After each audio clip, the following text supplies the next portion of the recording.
We all want to live that red Speedo life, and the founder, Brooks Hollan, is here with us today to tell us to do just that. Thank you so much for being with us today. Oh, thank you so much for having me. So what is the red Speedo life? We need to know this. So the red Speedo life is about what does life look like when you have that red Speedo confidence.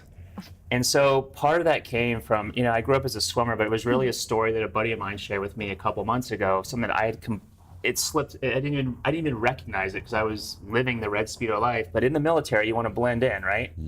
We're going through SEAL training. And it's the first day out at the pool, and there's SEAL training. Navy SEAL training. Point that out. SEAL training, okay? So there's 70, 80 guys, and everybody shows up because you got your issue. And whether I got the wrong box or the wrong Speedo, but anyway, everybody shows up in a black Speedo, but I got somehow issued a red one that the instructors wear. Oh. So I showed on the pool deck. It's to me, it doesn't even faze me because, again, I qualified for Olympic trials in swimming. So, I could have wear, a polka dot Speedo. It wouldn't have mattered. But it was that level of confidence. People were because my buddy was visibly terrified. He goes, if that was me, he was just but I just saw you. He goes, you just owned it. And he goes, yeah, it's just it didn't even faze you. And so, and the other part of the story is, I ended up getting dropped 13 days till graduation from SEAL training. So I basically had this 2 decades plus of just self-sabotage, everything, I couldn't complete, I couldn't finish anything. So and that's when it came out. I was what does life look like when you have that red Speedo confidence? But the thing is, the first time you do it, it's not confidence, it's courage. So it's the courage to take action. The very first time, whether it's a dress or whether, it doesn't matter what it is, the first time you do something, it's courage. You have to have courage to do it. So it's the red Speedo courage, and then it's when you start living that, I call it the red Speedo life.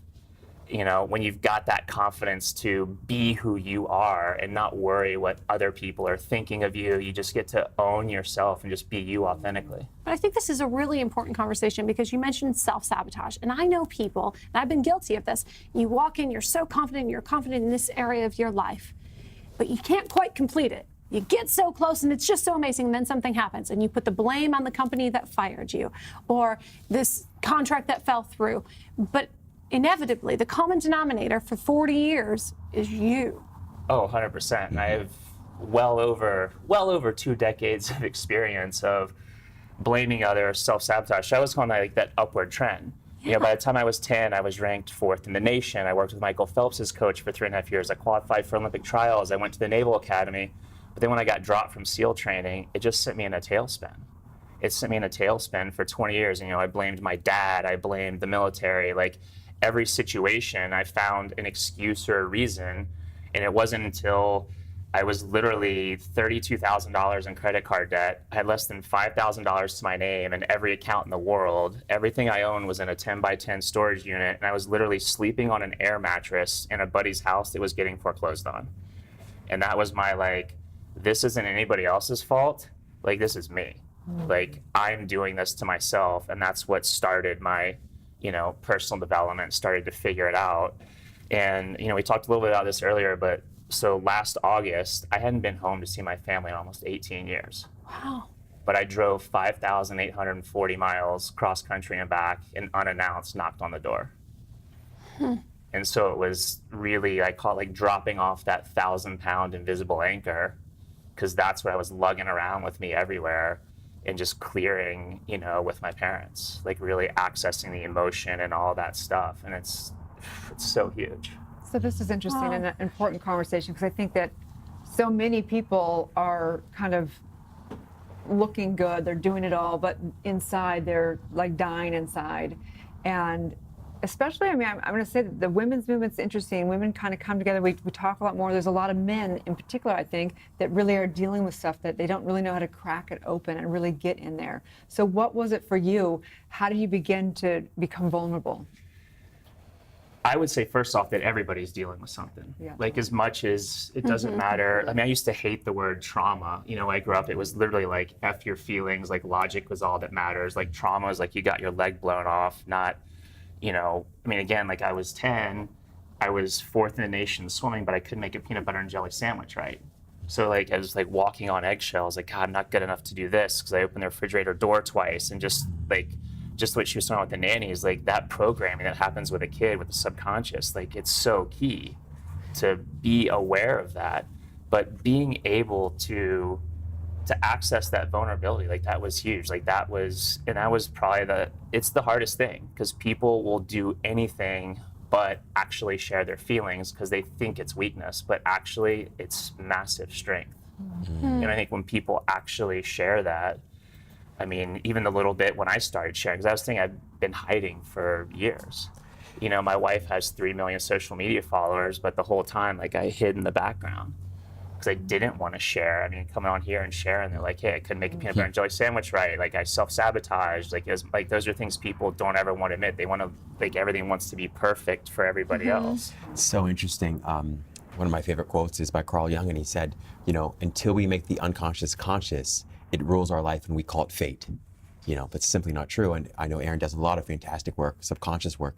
What did you do to turn that around? How did you get this programming that was ruling or running your life switched out for something that was much more healthy? It was really going back, and it's going back to that root cause. You know, like, there's an incident that happens, and what happens is we give it meaning. And the thing is, a lot of these things happen when we're kids. You know, we don't have fully developed brains, so it's like, you know, whether it's parents get divorced or whatever, what happened? Well, the parents, they got divorced, but what do we make it mean as a kid? That, like, I'm not lovable, I'm not good enough. If I was good enough, they would have stayed married, you know? Like, I'm not good enough to make a peanut butter and jelly sandwich, right? So you're starting those belief sets. So it's going back to, you know, when did that stuff start? And then what's the meaning that you gave to it? Because when those things happen, there's emotion that's tied to it, but then that drives the story, which drives the behaviors. And so, like, you see it, I'll just use the divorce as an example. You know, if you create a story when you're young that, like, I'm not lovable, like, you can meet, you know, Mr. or Mrs. Right, but you're going to be right about your story, and you're going to find a way to screw it up. I mean, that was me, like, with job, like, whenever I get to the end of something, I couldn't finish. It was just, you start looking at patterns. And a lot of these patterns are actually, you know, generational patterns, because, I mean, that's what we learn as kids. You know, we learn from our parents, and the parents learn. So it's like, it's really what patterns are showing up in your life. And then, like, once I got dropped from SEAL training, 13 days till graduation, like, I had a pattern for 20 years of getting to the end and then just not finishing anything. Like, I wrote a book, had it professionally proofread. I'm like, yeah, it's not going to be good enough. It sat on my hard drive for almost 4 years. And then my wife got it in front of somebody. It was published inside of 10 days. It was an Amazon bestseller.